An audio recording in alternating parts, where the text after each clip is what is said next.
on Elon Local News. Changes are coming to the Masters of Education program. I'm Joe Bruno, and we'll have that story in a live report straight ahead.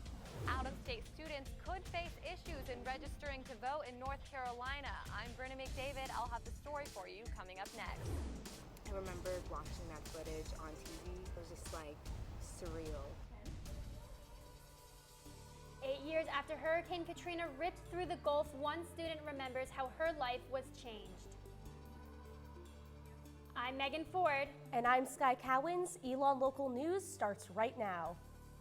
You're watching Elon Local News.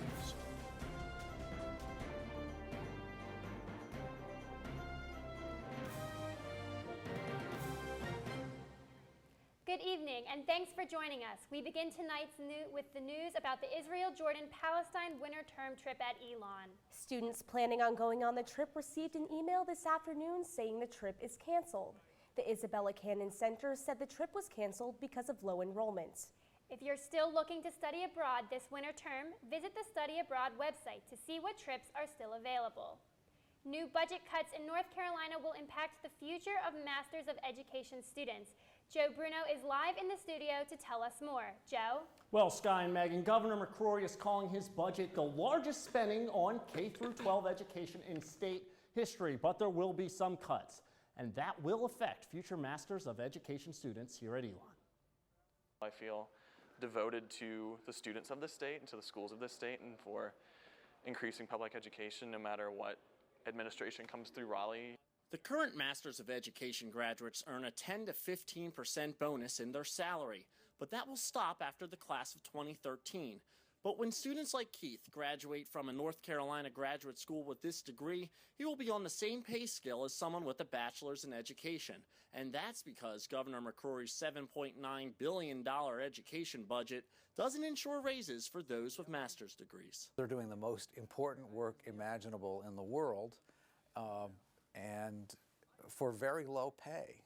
And that I think was in my personal opinion, is bad public policy. According to the National Education Association, North Carolina ranks 47th in teacher salaries. The average teacher salary in North Carolina is almost $46,000, but that's more than $10,000 less than the national average. I would predict that will be reversed at some point in time. I think it's exactly the wrong message to give to teachers, and that is I hope, a law that will not stand. Governor McCrory wasn't available for an interview, but has defended his budget and says it is fiscally responsible. But despite the lower pay, Kyle Keefe says he still sees the value in a Master's of Education degree. I don't think I'm done learning. I feel like there's so much out there that I don't know that could be more beneficial for my students in the future. Now, I spoke to Deborah Long, the interim dean of the School of Education, and she told me the spring MED graduates are being pushed ahead to graduate in the fall so they can be eligible for that raise. Live in the studio, Joe Bruno, Elon Local News. Thanks, Joe. And President Lambert discussed more besides the Masters of Education program. Check our website later this week to see our exclusive interview. Another recent change in North Carolina, the state's voter ID laws. Last week, we told you how the new voter law affects many out-of-state students at Elon. Our Brennan McDavid looked more into the new law. In an attempt to prevent voter fraud, North Carolina Governor Pat McCrory passed a bill that requires voters to bring a photo ID to the polls. The catch? The ID must be issued in the state of North Carolina. This would make it harder for out-of-state students to vote in the state. It just makes it so much more of a hassle to vote. I think that they're going to lose a lot of votes, whichever party is at stake, because people aren't able to get to the DMV or don't have time to register. It may be more difficult for them to vote, but they still have an option. Out-of-state students looking to participate in North Carolina elections can come here to the Department of Motor Vehicles to register for a free voter ID. The no-fee ID card program starts January 1st. Students must provide proof of identity as well as proof of residency and must be registered to vote in North Carolina. Director of Elon Poll, Dr. Jason Husser, says the new law could potentially keep students from casting a vote. We know that when college students start voting in college, they're more likely to continue voting throughout their lives. The worry is anything that you do to make that harder could lead to a loss of civic engagement throughout the United States population. Some people think this law will prevent voter fraud, only allowing people who actually care to vote. It's a very valid way to say if you're passionate enough, if you identify as North Carolinian, you can get a North Carolina ID just like anyone else. You're doing something with so much gravity as voting, you should definitely have to take the extra steps to prove who you are. The voter ID changes will officially go into effect in 2016. Brennan McDavid, Elon, Local News.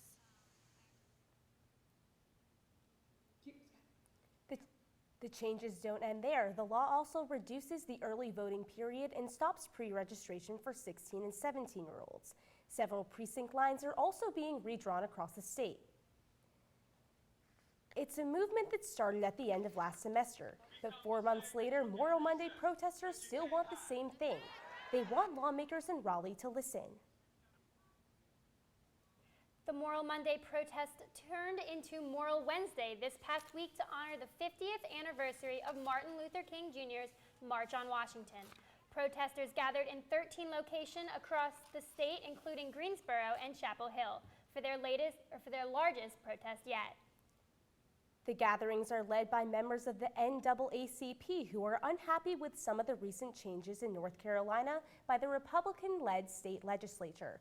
Protesters are voicing their concerns about new voter ID laws, public education cuts, and limits on the expansion of Medicare. More than 900 people were arrested in the last few months, but still protesters want their voices to be heard.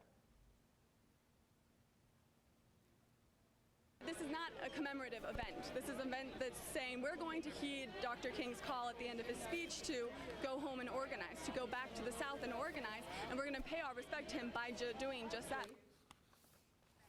We have not seen any protests at Elon, but one former Elon student attended the protest in Greensboro last week.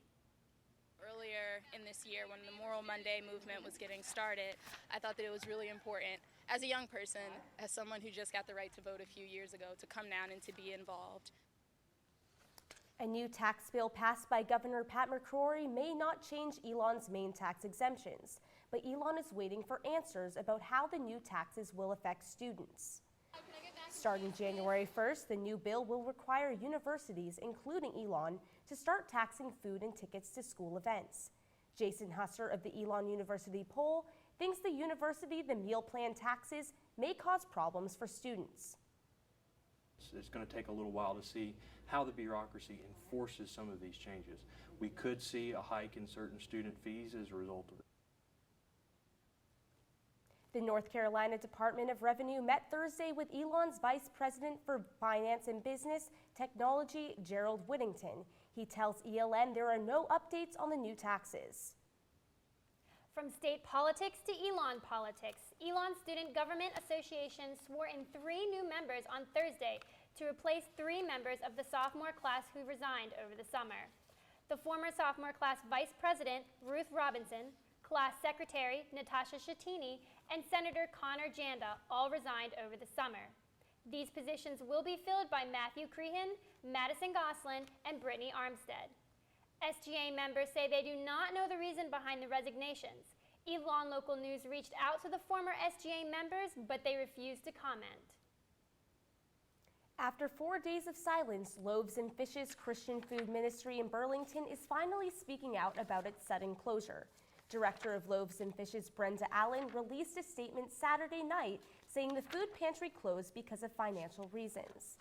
The statement says, "We greatly regret having to close our doors in this manner, but we feel we had no choice." The statement comes after a message was posted on the door of Loaves and Fishes last week. The Kernodle Center at Elon and Alamance County leaders will begin discussing a plan for future food distribution starting this week.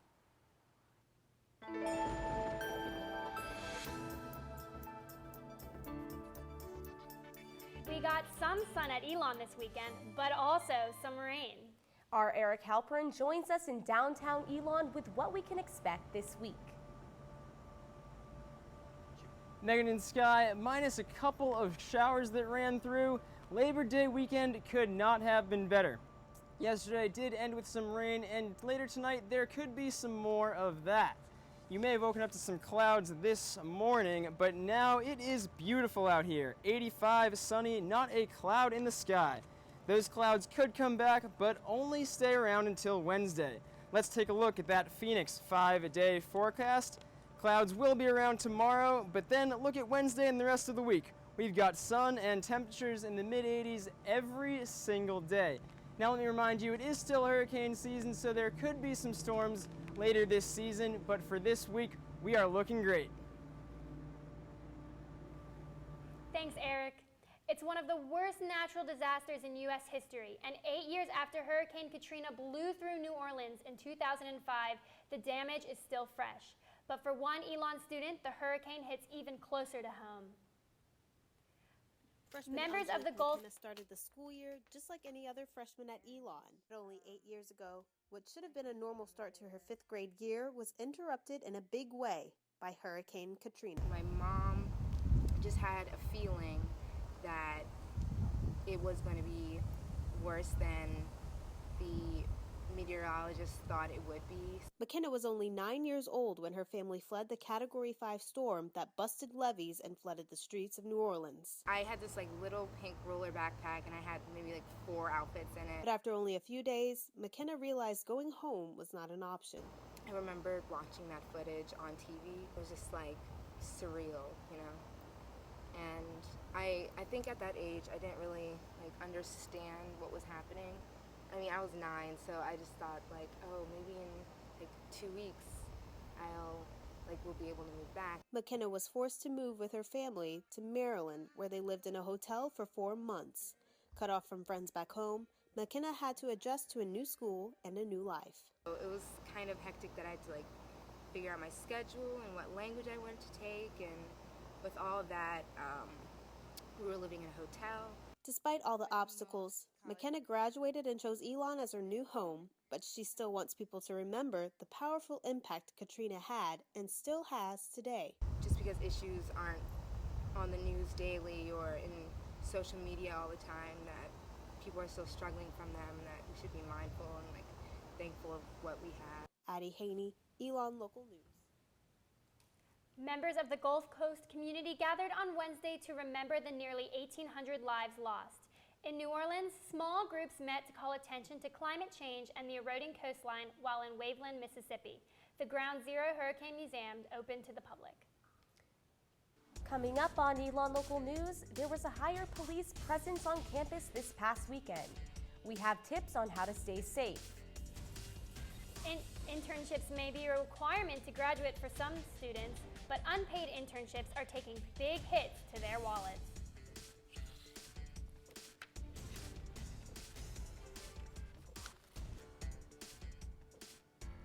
Sixteen additional police officers patrolled the streets of Elon this past weekend as part of a campaign to enforce underage drinking. I looked into the rights students have if they are caught underage drinking. Everyone thinks when cops are coming, run, but that makes you look even more suspicious when you're running away. I know you can refuse a breathalyzer, but I think there's a consequence to that. If I just saw a police officer, I would try to walk by as sober as possible. It's unclear to some Elon students how to react when approached by a police officer, especially when they've been drinking underage. Attorney Christina Marshall says it's important for students to know their rights. When an officer actually says, hey, stop, or let me ask you a few questions, you're not free to leave. But there are some situations when it's fine to walk away. If an officer comes up to you and you're just hanging out and says, hey, how about the Phoenix? How about your classes? You're still free to go, but the officer during that conversation can develop his reasonable suspicion and therefore initiate an investigation. Marshall says if an officer suspects you are intoxicated, you have the right to remain silent and refuse consent to search. But there are a few things to keep in mind. If you're not going to exercise your right to remain silent, then be polite and courteous, because running or being a jerk can just add to the amount of charges that an officer can charge you with. If you're holding an open container of alcohol in any public area, you can be charged, even if you're 21. The city ordinance translates to a Class 3 misdemeanor, which is a criminal conviction on your record, and it will show up. Chief of Elon Campus Police Dennis Frank says when it comes to being stopped by the police, honesty is the best policy. Truthfulness goes a long way. not turning around and running goes a long way. You know, again, truthfulness. Elon Local News reached out to town police for information on the number of citations given out this weekend, but we were not able to reach them. Another change you might have noticed this weekend is a new dining option. Biscuitville opens Saturday in the Winter Garden Cafe. The locally owned restaurant offers items such as English muffins, local country ham, burgers, and of course, their famous biscuits. Biscuitville is open Monday through Friday from 7 a.m. to 9 p.m. and Saturday and Sunday from 9 a.m. to 9 p.m. All of their combo options are on meal plan. After a month of voting, the Sprite Films competition ended yesterday. Elon Communications student short film Break the Night was one of 4 films selected for the final round.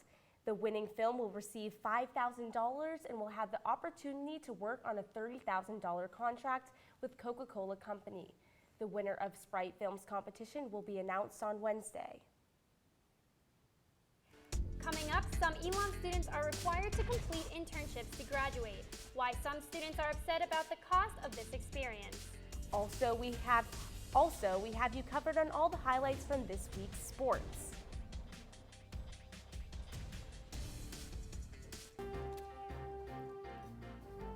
Welcome back to Elon Local News. Here's Katie Maraghi with College Consumer. One of Elon's experiential learning requirements is interning. Some companies pay interns a stipend or salary for their work with the company. Yahoo Finance just released its top 20 list of the highest paid interns in the country. Here they are. If you're into fashion or marketing, Nordstrom, the department store, pays its interns an average of $2,064 a month. General Electric has a wide range of internship opportunities for students and pays an average of $3,134 a month. If you're looking to work on Wall Street, JP Morgan is a top-paying financial firm, sending interns home with an average of $4,031 a month. Tech giant Google's internship program was in the news a fair bit this summer and joins Microsoft in coming in at the top of the list, both paying about $5,800 to their interns. That's all for College Consumer. Katie Maraghi, Elon Local News. Thanks, Katie. But not all interns get paid for their summer experiences. Unpaid internships have recently been getting national attention after lawsuits were filed by several interns against their companies, saying they did just as much work as the paid employees. Our Carly Hilliard spoke with Elon students and faculty about unpaid internships and paying Elon for credits.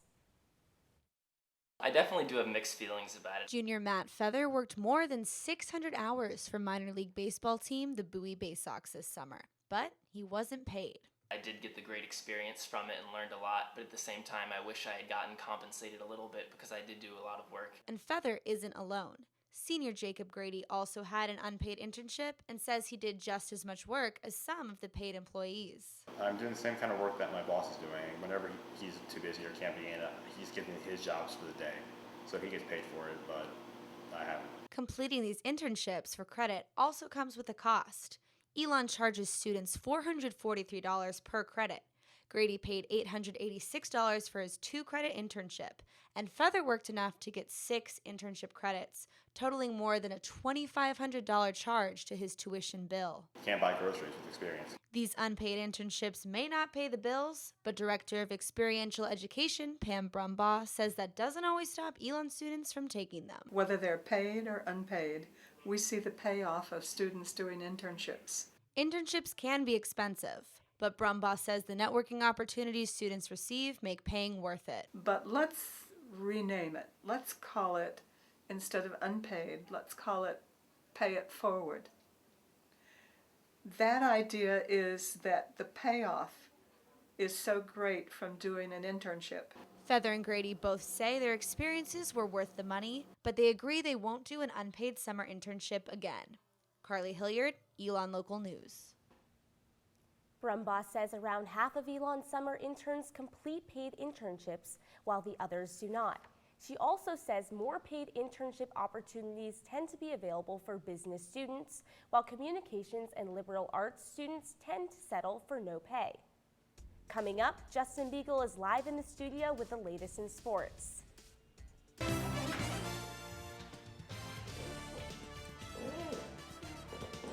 Welcome back to Elon Local News. I'm Justin Beagle here with today's sports update. The men's golf team is moving on after longtime head coach Bill Morningstar walked away from the program last season. This year, the team looks to adapt to a new coach and a new system. Our David Perel has more. New head coach Don Hill is bringing change to the Elon men's golf team after taking over for Bill Morningstar. He's a great guy. He's a great coach. If there was ever anything that you ever needed, he would be the first one I would ask. In terms of what any coach could ask for, in leaving a legacy at Elon, Morningstar's nailed it. Morningstar was a coach at Elon for more than 40 years. Former University of South Carolina head coach Don Hill was hired to replace Morningstar, and it was an offer he could not refuse. Coach Blank, he really enticed me with the idea of building something special from a golf standpoint. And Coach Hill's team understands that a new coach means new changes. He's not like a drill sergeant by any means, but it's different from Morningstar in that he's got a very definite plan. He's very intense about what we're doing and getting better. And one change is the way the men's team is structured.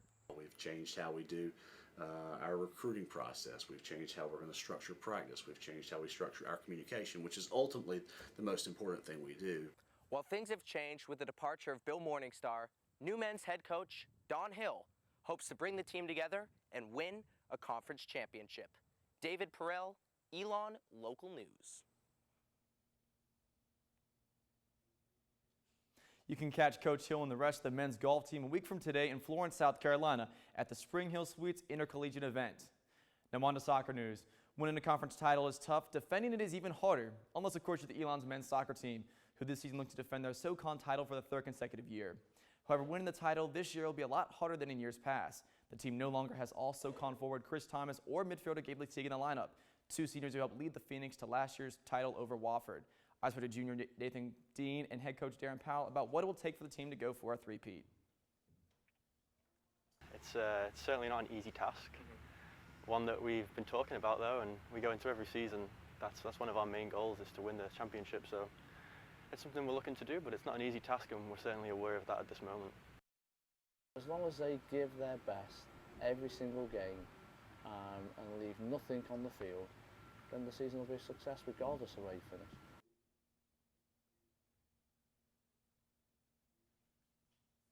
We are now less than a week away from the start of the NFL regular season. Week 1 kicks off this Thursday night between the reigning Super Bowl champion Baltimore Ravens and the AFC West champion Denver Broncos. One face you may see on the field this week is former Elon sensation Aaron Millette. On Saturday, Millette made the cutting block, earning one of the 7 wide receiver spots on the Ravens' 53-man roster, beating out 2 veteran receivers. The news came around 5:30 on Saturday evening when Millette posted on his Facebook page, quote, "I'm officially a Raven."